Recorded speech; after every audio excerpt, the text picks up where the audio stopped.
अब सीता की खोज में ऐसी जगह तो पहुंच गए हैं राम जिनके पास वो जेवर वगैरह भी पड़े हैं, और ये पता लग गया कि सीता किधर को गई हैं, यहाँ जेवर गिराया।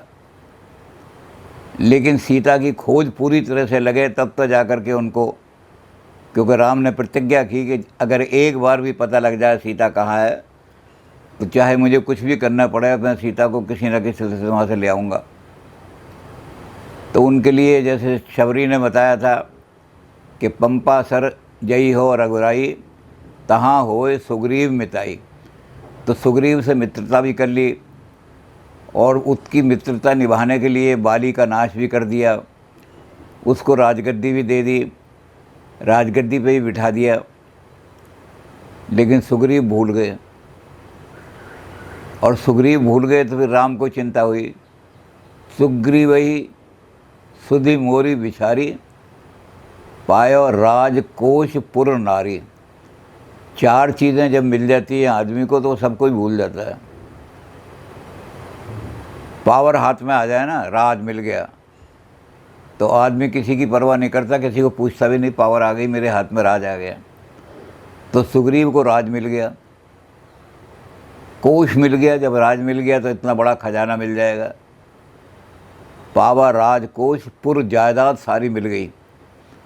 अब तक तो सिमटा हुआ बैठा था वहाँ पहाड़ पर, एक पर ऋषयमुख पर्वत पर बैठा था, और अब सारे जितना भी राज था वहाँ का, किष्किंधा का, जो आजकल कर्नाटक के नाम से मशहूर है, तो सारे किष्किंधा का राज मिल गया, संपत्ति मिल गई वहाँ की।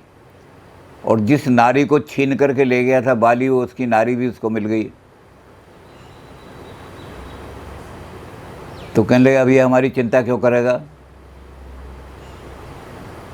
तो लक्ष्मण को ये हुआ कि भैया तुमने सारी चीज़ें दी हैं, तुम ही जानो, तुमने ही दोस्त बनाया इसको।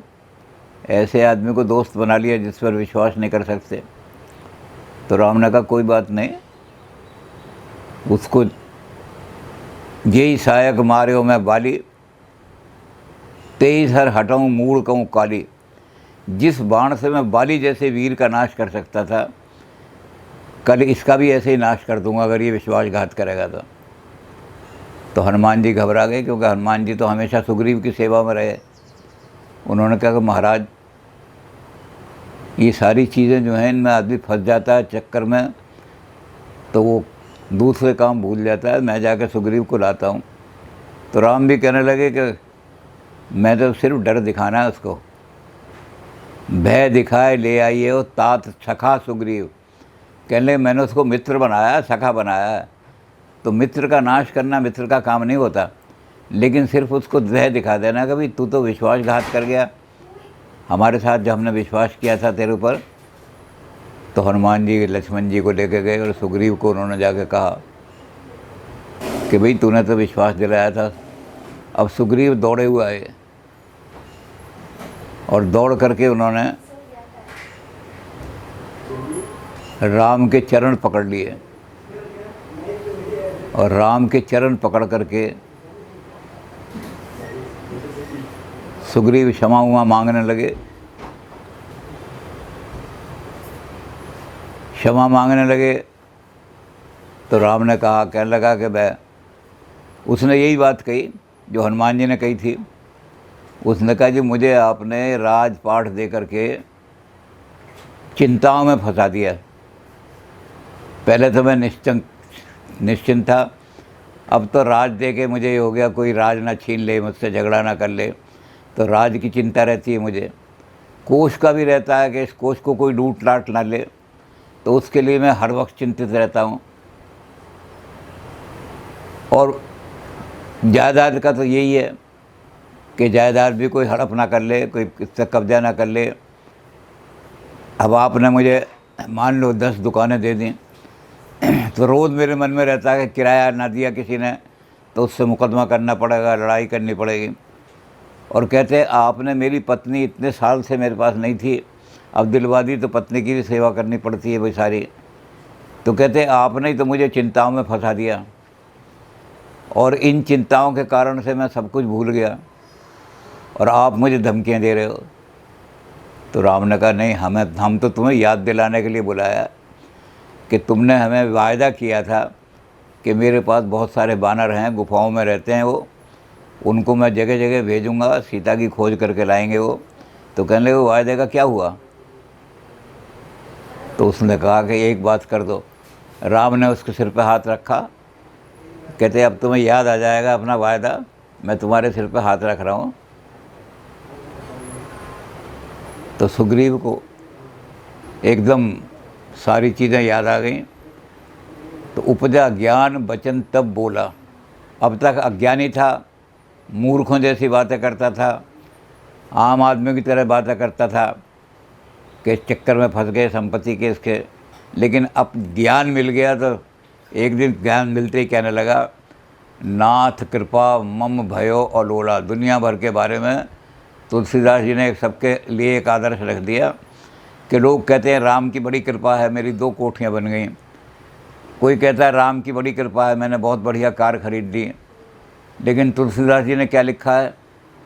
तुलसीदास जी ने लिखा कि राम की कृपा का प्रमाण ये नहीं है। राम की कृपा का क्या प्रमाण है? कि नाथ, कहते उपजा ज्ञान वचन तब बोला, नाथ कृपा मन भयो अलोला। आज मेरे मन को पूरी शांति मिल गई। जिसका मन शांत है उससे ज़्यादा बड़ा आदमी कौन दुनिया में होगा। तो कहने लगे आज मुझे पहली बार पता लगा कि भगवान की कृपा का प्रमाण यह है कि मन शांत रहना चाहिए। अगर हमें बहुत सारी चीज़ें मिल गई लेकिन हम मन अशांत हो गया तो एबनॉर्मल बन जाएंगे, पागल हो जाएंगे हम। तो ये शांति नहीं मिलती। और भौतिकवाद में तो जहाँ भौतिक सामग्री आ जाए वहाँ तो शांति मिलती ही नहीं आदमी को बिल्कुल। तो आपने भौतिकता में मुझे फंसा दिया, इसलिए मुझे शांति मिल रही है। और आज आपने हाथ रखा तो मेरी आत्मा को शांति मिल गई। ये करोड़ों रुपया दे करके भी ये शांति नहीं मिलती। तो राम ने कहा हमारा काम भी तो करो। उसने कहा जी अब एक काम कर दो, 4 चीज़ें मुझसे ले लो तो फिर मैं डिवोटेडली आपका काम करूँगा। राम बोले क्या ले लें?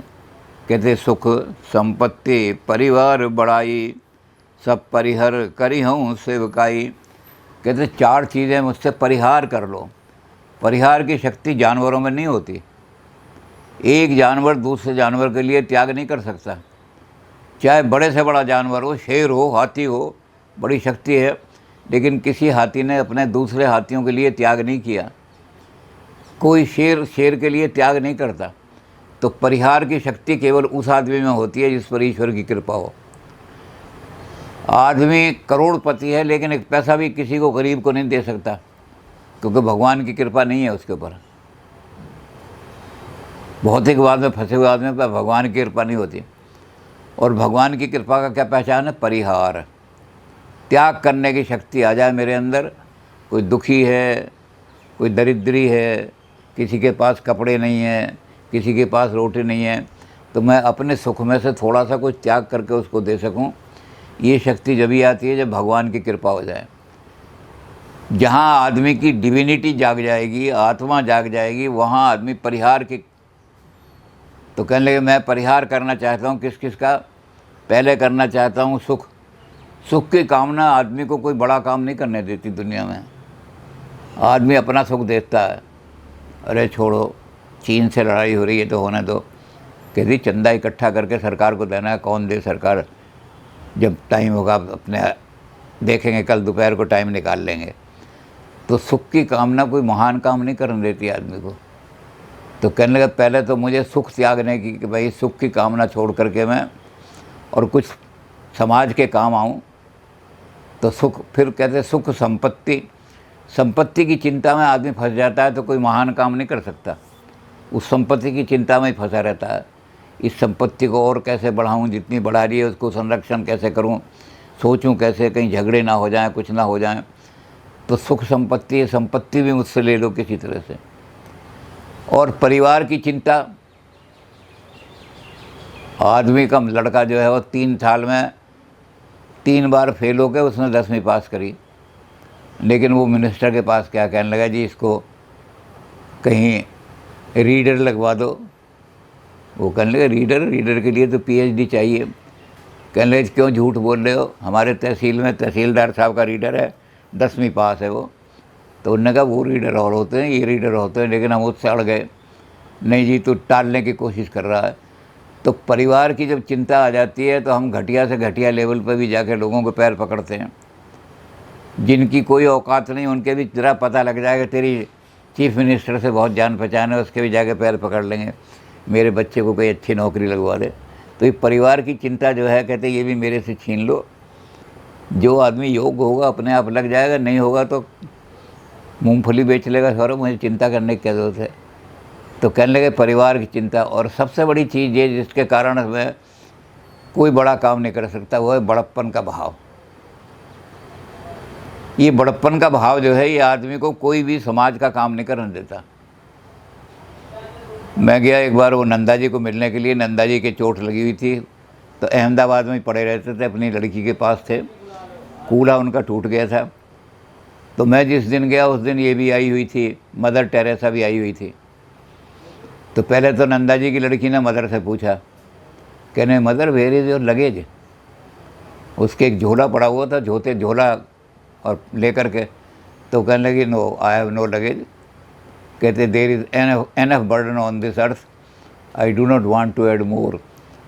कहने लगी मैं इस झोले को ही लेके चलती हूँ, इस दुनिया पर इस पृथ्वी पर बहुत बोझ लोगों ने डाल रखा है, मैं ज़्यादा बोझ नहीं बढ़ाना चाहती, मेरा यही थैला है। फिर बाद में वो मेरी तरफ देख कर कहने लगी I don't move like Shankaracharya, मैं शंकराचार्यों की तरह नहीं चलती जैसे शंकराचार्य हैं, क्योंकि मुझे तो झोंपड़ी में, झुग्गी में, इनमें जा कर के टूटी हुई चारपाई पे भी बैठना पड़ता है। अगर वो भी ना हो तो खाली चटाई पे बैठना पड़ता है, उन गरीबों की झोंपड़ी में जाती हूँ। तो शंकराचार्य तो जहाँ जाते हैं बोझ बन जाते हैं कि ऐसा मुझे फल चाहिए, ये फल चाहिए, इतना दूध चाहिए, गऊ का ही दूध चाहिए। तो कहते हैं कि मैं जहाँ जाती हूँ लोगों के ऊपर बोझ बन के नहीं जाती, मैं तो लोगों को ये करती हूँ कि भाई तेरा भला करने के लिए आई हूँ, तो तेरे टूटी हुई चारपाई है, इस पर बैठ जाऊँगी। तो कहने लगे ये शंकराचार्य जो हैं ये छोटे लोगों के पास नहीं जा सकते कभी भी। तो बड़प्पन का भाव जब आ जाता है तो हम छोटे लोगों की सेवा नहीं कर सकते, बैठ भी नहीं सकते उनके साथ। वहाँ जाएंगे तो बढ़िया एक आसन लगाओ, फिर सिंहासन लगाओ, फिर उसके बाद एक बढ़िया सफ़ेद चादर डालो, तब जा कर के वो बैठेगा आदमी, नहीं तो बैठेगा ही नहीं बड़ा आदमी। अगर किसी के घर जाएगा कोई मिनिस्टर, उसके घर में सोफ़ा नहीं पड़ा हुआ, अच्छी प्लेटें नहीं हैं, तो वहाँ से ऐसे ही चलाएगा, बैठेगा नहीं, हाँ अभी तुम्हारा काम हो जाएगा कोई नहीं। तो बड़प्पन का जब भाव आ जाता है तो आदमी कुछ नहीं कर सकता। तो कहते हैं मेरे अंदर जो बड़प्पन का भाव आ गया कि राजा हूँ मैं, तो ये भाव भी मेरे से छीन लो। कहने लगे फिर क्या करोगे कि सब परिहर करे हूँ सेवकाई। अब मैं सेवा करना चाहता हूँ समाज की, अब मैं सेवा करना चाहता हूँ राष्ट्र की, अब मैं सेवा करना चाहता हूँ आपकी। तो ये चीज़ें बड़ी बाधक हैं सेवा में, ये सेवा नहीं करने देते हैं आदमी को। तो मेरे अंदर एक कृपा कर दो कि इनका परिहार करने की शक्ति कर दो। और जिसमें हमारे यहाँ हिंदुस्तान में तो माना गया है कि जिसने जितना ज़्यादा त्याग किया उतना ही वो महान माना गया, पूज्य माना गया। और देशों में होता है कि जितना जिसने इकट्ठा किया, अर्जित किया, बड़ा भारी, उसको बड़ा भारी मानते हैं कि फोर्ड बहुत बड़ा आदमी है, उसने इतना कारों का कारखाना बनाया था। हमारे यहाँ ये कि कितना त्याग किया उससे वो महान बनेगा। तो कहने लगे मुझे त्याग करने की ये शक्ति दे दो, और ये त्याग की शक्ति केवल उन्हीं में मिलती है जो भगवान की जिन पर कृपा हो,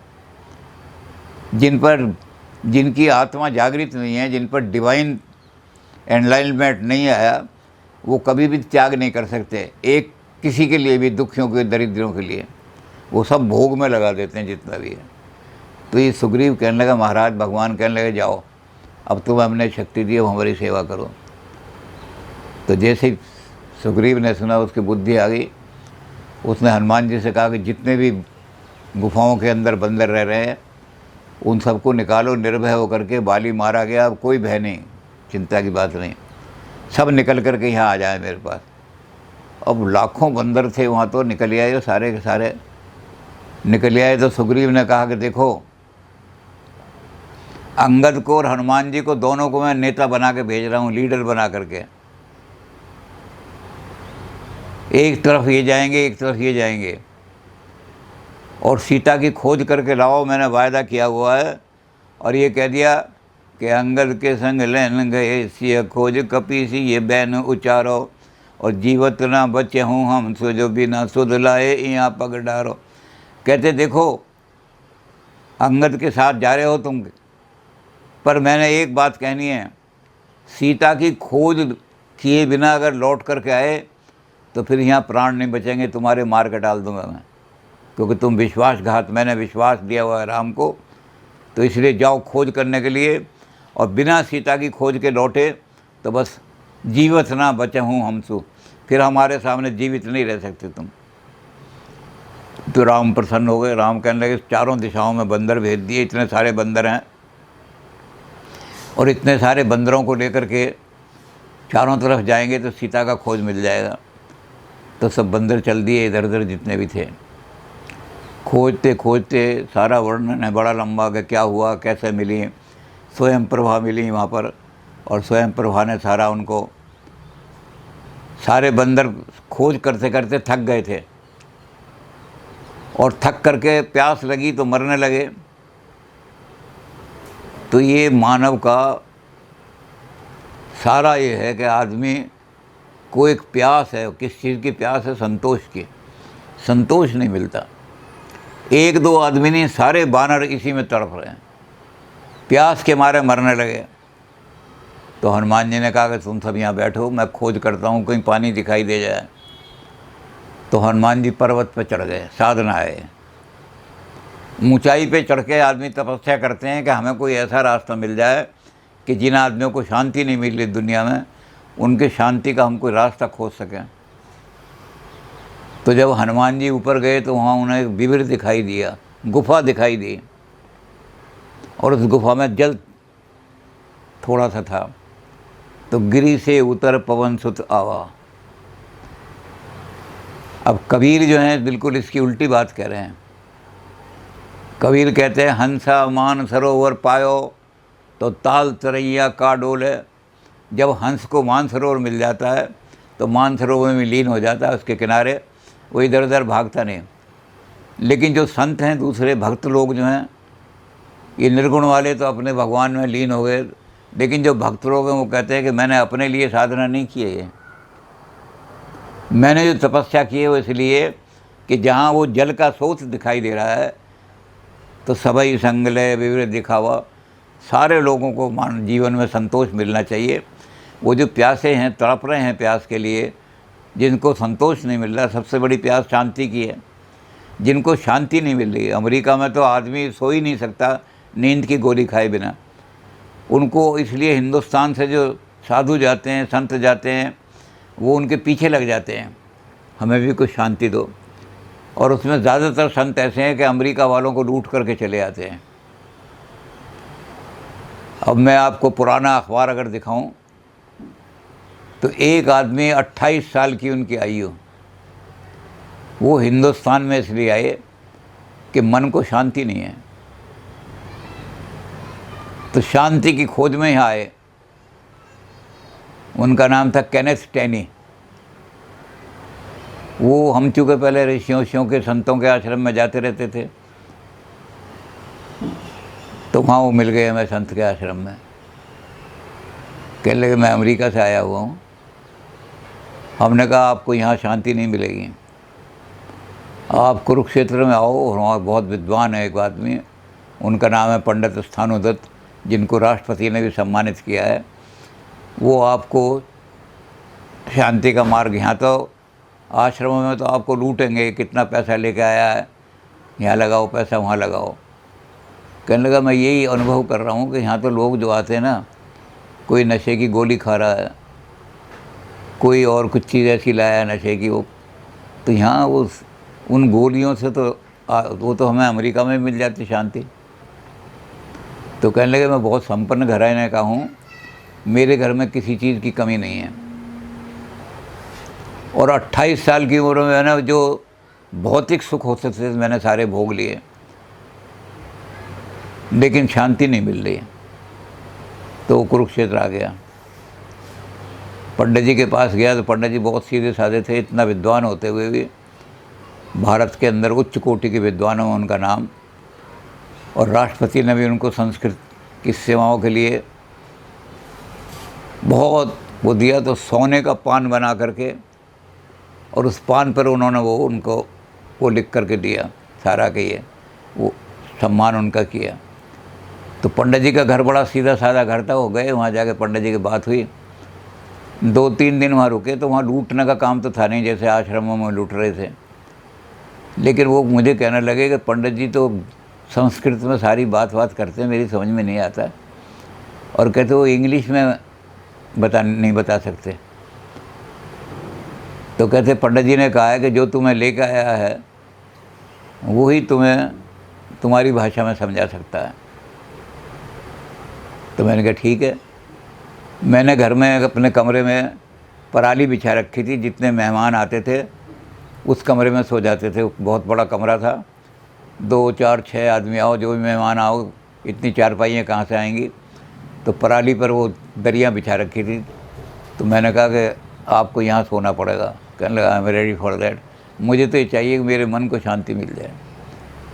तो पहले दिन वो जब रुके तो हमने उन्हें मक्का की रोटी और सरसों का साग खिलाया, और सबके साथ बैठ कर के खाया। उन्होंने बड़ा आनंद आया, कहने लगे मैंने बड़ा रैलिश किया इसको, ऐसी चीज़ तो कहते मैं बहुत ऊंची तरह के भोजन करता रहा हूँ, ये आपका सिंपल भोजन मुझे बहुत अच्छा लगा।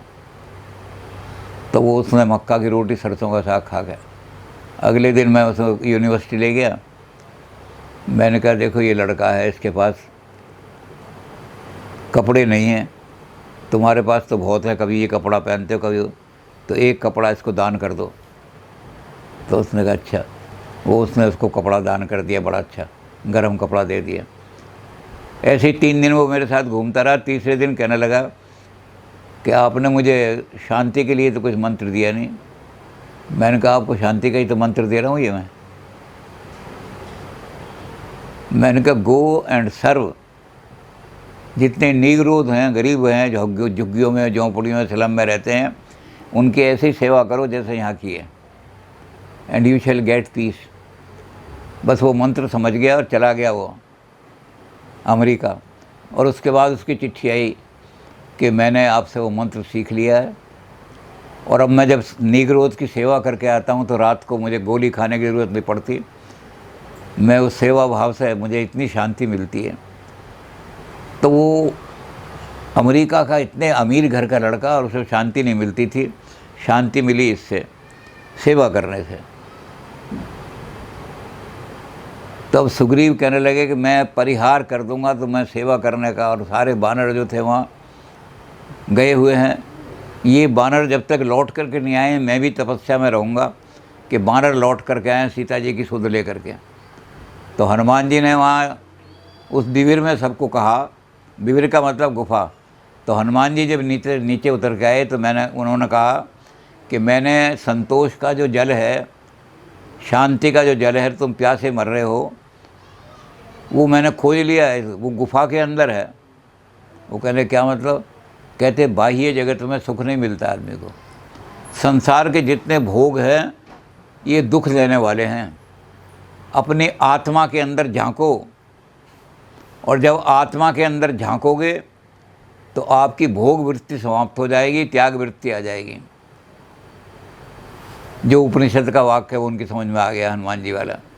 तो हनुमान जी कहने लगे संतों का काम ये है, ये नहीं है कि संत जो हैं वो बैठ गए अपनी साधना करके। संतों का काम ये है कि हम नीचे उतर करके आ गए। तो इसके बारे में भर्तृहरि हरि ने बड़ा अच्छा लिखा है। गिरी स्वर्ग से शिव के सिर पर, और वहाँ से हिमगिरी पर, हिमगिरी से धरती के ऊपर, और वहाँ से सागर पर। इस प्रकार ही गंगा गिरती गई निम्न से निम्न स्तर, सतमुख होकर नीचे गिरते अभिविकी जो होते नर। जब आदमी को ब्रह्मलोक प्राप्त हो गया तो नीचे नहीं आना चाहिए था गंगा को। तो गंगा पहले उस ब्रह्मलोक से नीचे गिरी तो शिव के सिर पर गिरी। तो भागीरथ ने कहा कि मैं तो इसलिए लेके आया हूँ कि मेरे पिता उनका हो जाए, तो आप तो यहीं रुक गई। तो गंगा ने कहा नहीं, मैं कल्याण करने के लिए आई हूँ, मुझे बताओ। तो शिव के मुख से फिर क्या हुआ, वो हिमगिरी पर गिरी, हिमाचल पर, हिमाचल से भूतल पे गिरी वो, और भूतल से सागर में जाके गिर गई। तो लोगों ने गंगा को कहा कि तू तो, उसने, गंगा ने कहा कि मैं तो आई इसलिए हूँ, ब्रह्मलोक में बैठी रहती तो क्या करती, संसार का कल्याण करने के लिए आई हूँ, इसलिए मुझे लोग कहेंगे कि नीचे गिर गई, वहीं साधना करनी चाहिए थी। मैं तो इसलिए आई हूँ कि मैंने ब्रह्मलोक की साधना कर ली, अब संसार को सारे को पवित्र करने के लिए आई हूँ। तो संतों का काम ये है कि जब अपने आप को, चाहे कहीं उनको कुछ भी तकलीफ़ दुख हो, कुछ भी हो, दुखियों के साथ जाना पड़े, वहाँ कच्ची रोटी भी खानी पड़े, खाली चने भी खाने पड़े, तो कहेंगे तू तो बहुत बड़ा संत है और ये खाली चने खा रहा है। वो कहते हैं ये दुखी है, इसके घर में चने ही हैं और कुछ नहीं है। तो हनुमान जी ने उनको बिबिर में से ला के बताया कि बिबिर जो है वो तुम्हारे अंदर है, जब अंदर की तरफ झांकोगे तो तुम्हें शांति मिल जाएगी, और जब तक बाहर के संसार में ढूंढते रहोगे तो शांति का जल नहीं मिलेगा तुम्हें। तो हनुमान जी सारे बंदर जो थे शांत हो गए। उन्होंने कहा आज तो बड़ा भारी मंत्र दिया, और उन्होंने कहा कि अब यहाँ सागर पर के किनारे बैठो, अब देखते हैं कि सागर तक तो हम आ गए, लेकिन हमें उन्होंने बताया था कि ले दक्षिण दिश, वो रावण जो है दक्षिण की तरफ गया है, तो अब हम ये पता लगाते हैं कि रावण का घर कहाँ पर है दक्षिण में। तो सारे वहाँ बैठ गए। तो हनुमान जी जब खोजने के लिए गए तो वहाँ जटायु के भाई मिल गए, संपाति, गीध। और संपाति बूढ़े थे, उन्होंने जब बंदरों को देखा तो कहने लगे हो मैं बूढ़ा हूँ इसलिए मैं शिकार नहीं मार सकता, आज भगवान ने बहुत शिकार भेज दिए, बंदर आ गए, अब तो मैं खूब रज करके इनका मांस खाऊंगा, आज तो बड़ी भगवान की कृपा हो गई। तो हनुमान जी और अंगद जो थे पहले चक्कर में पड़ गए कि हम तो यहाँ सीता जी की खोज में सोच रहे थे कि रावण लेके तो इधर को आया है, लेकिन किधर को गया है, कोई रास्ता बताने वाला मिले, और यहाँ उल्टा हमें खाने वाले दिखाई दे रहे हैं। ये अवरोध है। आदमी को समझता है कि मैं नीचे गिर रहा हूँ, लेकिन होता है उत्थान का मार्ग ये। तो हनुमान जी कहने लगे खतरा मोड़ लो और चलो इस जटायु के पास, इस गीध के पास। तो वहाँ गए, कहने लगे गीधराज कौन है आप? उसने कहा आज मुझे भोजन मिल गया इतना सारे। वो कहने लगे कि एक जटायु था जिसने राम के लिए अपने प्राण त्याग दिए, और एक आप हैं गीध जो राम काज करने वालों को खाने के लिए तैयार हो रहे हो। तो दोनों, तो वो एकदम कहने लगे अच्छा जटायु ने प्राण त्याग दिए, मेरा भाई था वो तो कहने लगे जब जटायु ने प्राण त्याग दिए तो मैं भी जटायु की तरह महान बन जाऊंगा, मैं भी अपना शरीर त्याग दूंगा। तो वो कहने लगे कि हमें सीता की खोज करनी है। वो कहने लगा मेरी दृष्टि बड़ी दूर की है, गिद्ध की दृष्टि भी बड़ी दूर की होती है। तो कहने लगे मैं यहाँ पेड़ पर से चढ़ के देखता हूँ कि रावण किधर को गया है। तो जब वो पेड़ पर चढ़ा तो उसने कहा कि ये सामने समुद्र के पार लंका दिखाई दे रही है, वहाँ ले गया है वो सीता जी को। और कहते लंका में उसने जो अपना जगह बनाई हुई है वो त्रिकूट है, 3 चोटियाँ हैं लंका में पहाड़ की। एक चोटी पर रावण खुद रहता है, उसका महल है, सब बने हुए हैं। एक चोटी पर कुंभकर्ण सो रहा है, वो पूरी चोटी को घेरे हुए बहुत बड़ा है। और तीसरी चोटी पे अशोक वाटिका में सीता बैठी हैं। तो हनुमान जी कहने लगे फिर पता लग गया, हमें तो खोज लाएंगे हम तो, नहीं तो सुग्रीव हमें मार देगा अगर बिना खोज के गए तो। अब वहाँ सोचने लगे कि समुद्र को कैसे पार करें। किष्किंधा कांड यहाँ पर ख़त्म होने वाला है, तो सोचने लगे समुद्र कैसे पार करें। गीध ने ये तो बता दिया कि रावण इधर को ले गया है, और रावण की लंका यही है, यही रावण का घर है, रावण यहीं गया है सीता जी को लेकर के। तो हमें ये तो पता लग गया, लेकिन जाए कैसे।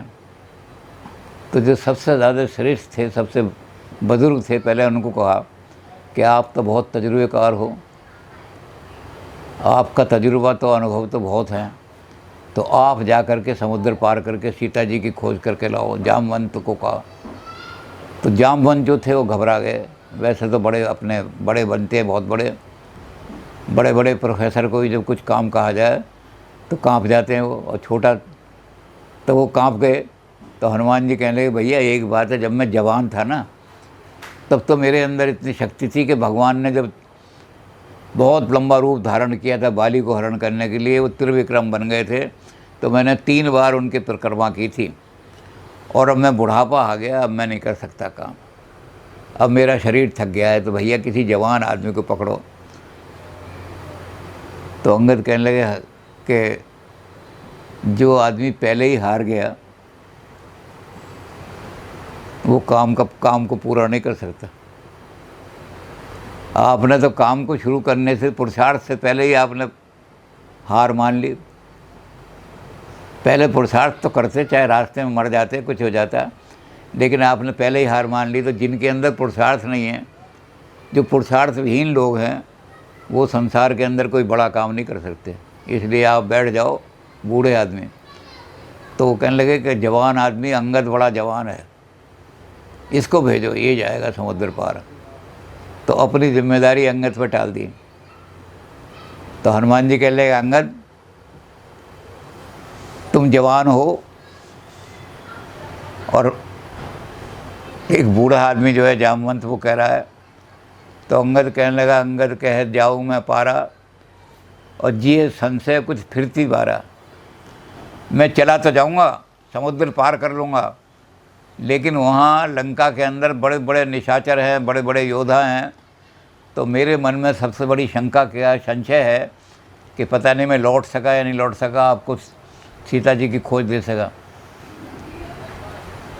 तो ये खड़े हो गए, कहने लगे जिस आदमी के अंदर आत्मविश्वास की कमी है, संशय आत्म विनश्यते, जिसके अंदर सेल्फ कॉन्फिडेंस नहीं है,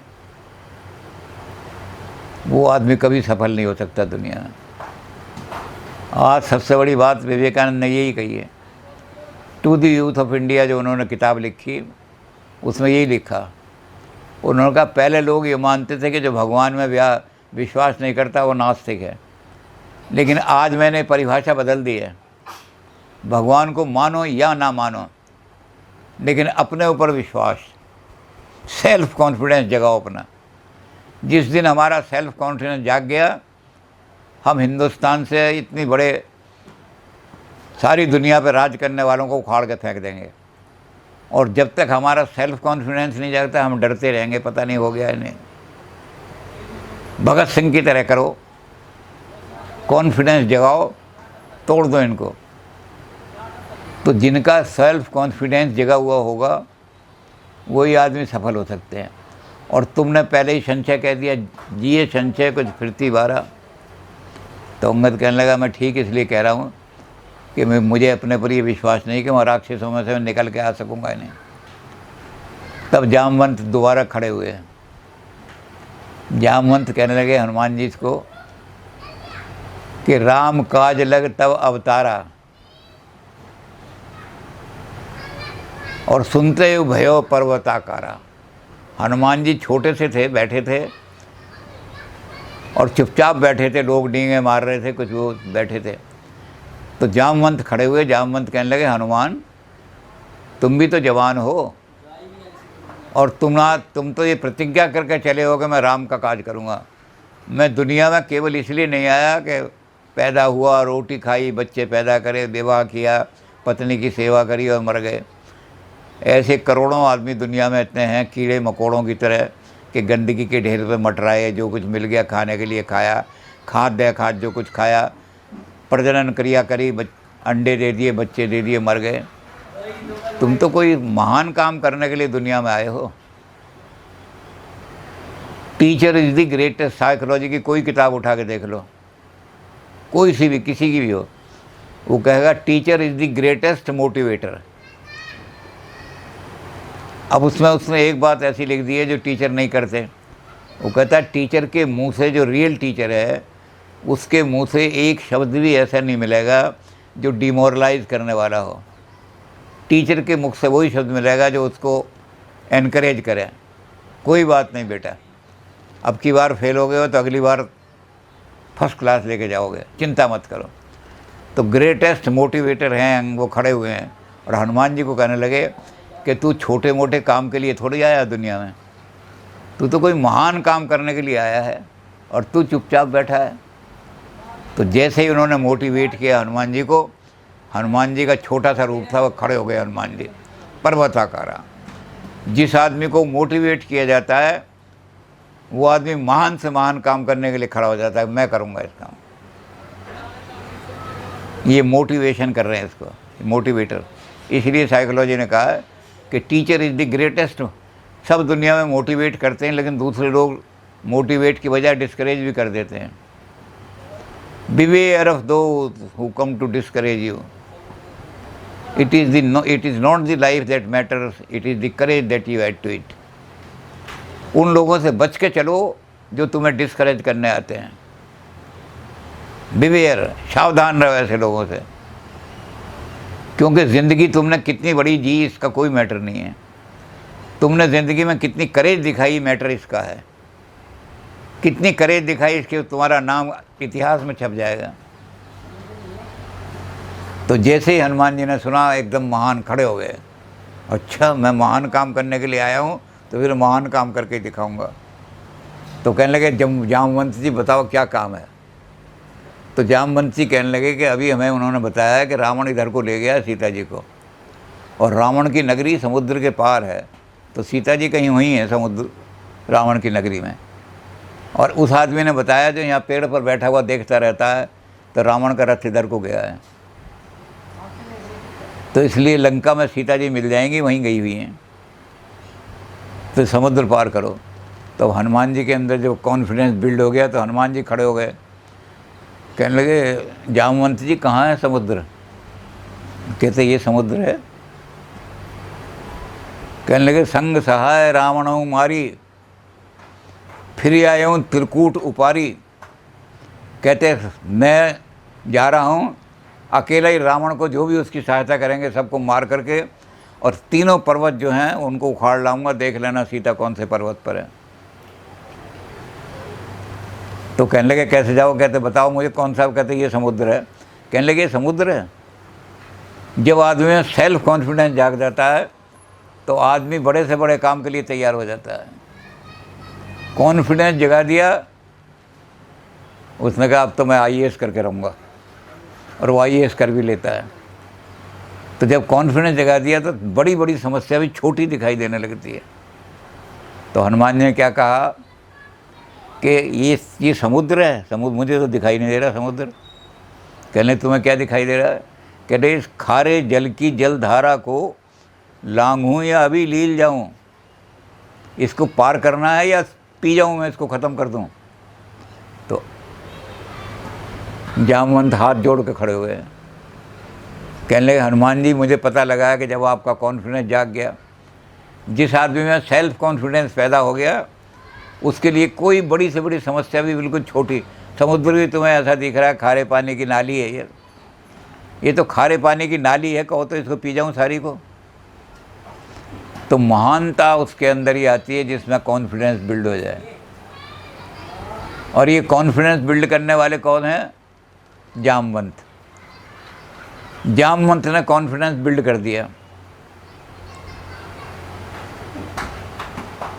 और हनुमान जी तैयार हो गए। कहते अब तो मैं समुद्र को कूद करके पार कर जाऊंगा और जा करके सीता जी की खोज लेके आऊँगा। किष्किंधा कांड यहीं समाप्त होता है, और इसके बाद अब सुंदर कांड शुरू होता है। किष्किंधा कांड का इन्होंने अंत में जो उसकी फलश्रुति के जो सुंदर किष्किंधा कांड का पाठ करेगा तो क्या करेंगे। रावण हरि जस पावन, गावें सुने जो लोग, राम भक्ति दृढ़ पावें, बिन विराग जस जोग। राम ने कैसे रावण हरि, रावण जैसे शत्रु को कैसे मारा, इतने बड़े शत्रु को कैसे मारा। तो कहते एक ही तरीका था उसका। क्या तरीका था। राम अपनी बड़ी सेना वहाँ से ला सकते थे, अयोध्या से। बड़ी विशाल सेना थी, और ऐसी सेना थी जो देवासुर संग्राम में असुरों से लड़ने जाती थी, देवता बुलाते थे। लेकिन राम ने कहा कि वहाँ से मैंने सेना ला करके रावण को नहीं हराना, बल्कि छोटे छोटे बंदर जो हैं इनके अंदर इतना कॉन्फिडेंस पैदा कर दूंगा, इनमें इतना कॉन्फिडेंस भर दूंगा कि यही रावण को मार देंगे जा करके। क्षुद्रम हृदय दौर्बल्यम त्यक्ता उत्कृष्ट परंतपा, तेरे अंदर दुर्बलता आ गई है कहाँ? हृदय में। और जो हृदय में दुर्बलता आ जाती है वो आदमी को घटिया बना देती है। जहाँ इन्फीरियोरिटी कम्प्लेक्स आया फिर आदमी कुछ नहीं कर सकता, कोई बड़ा काम नहीं कर सकता। उसको बिज़नेस भी कराओगे तो कहेगा पता नहीं मैं कंपटीशन में फ़ेल हो जाऊँ, लोग मुझे आके, तो बिज़नेस नहीं करेगा। जो कि भाई और क्या करेगा तू? जो कि देखो कुछ कर लूँ। अच्छा रेहड़ी लगा ले छोटी, मैंने रेहड़ी लगाई तो वहाँ पुलिस वाले मेरी सारा मैं रेहड़ी भी नहीं लगा सकता, क्योंकि इन्फीरियोरिटी कम्प्लेक्स आ गया। तो जब इन्फीरियोरिटी कम्प्लेक्स आ जाएगा तो आदमी ज़िंदगी में कहीं सफल नहीं हो सकता। तो कृष्ण जी ने कहा क्षुद्रम हृदय दौर्बल्यम, तेरे हृदय में दुर्बलता आ गई है, तेरी शक्ति की कमी नहीं है तेरे अंदर, तू इसको त्याग दे एक बार, इन्फीरियोरिटी कॉम्प्लेक्स को त्याग दे, त्यक्त्वा, और एकदम खड़ा हो जा, तेरी संसार में विजय विजय होगी।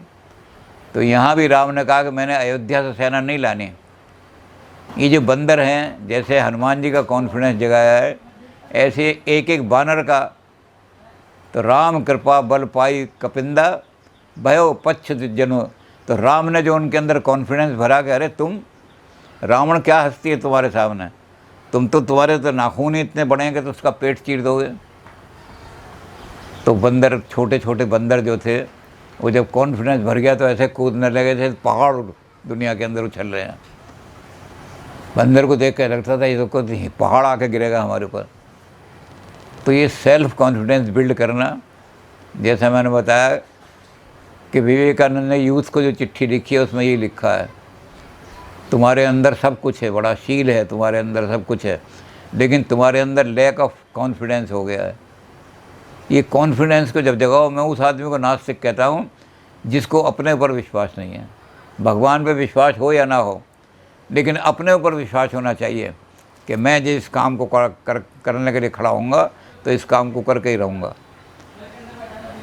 तो यहाँ कॉन्फिडेंस भरने की जब बात आई तो यहाँ हमारा किष्किंधा कांड समाप्त हो गया।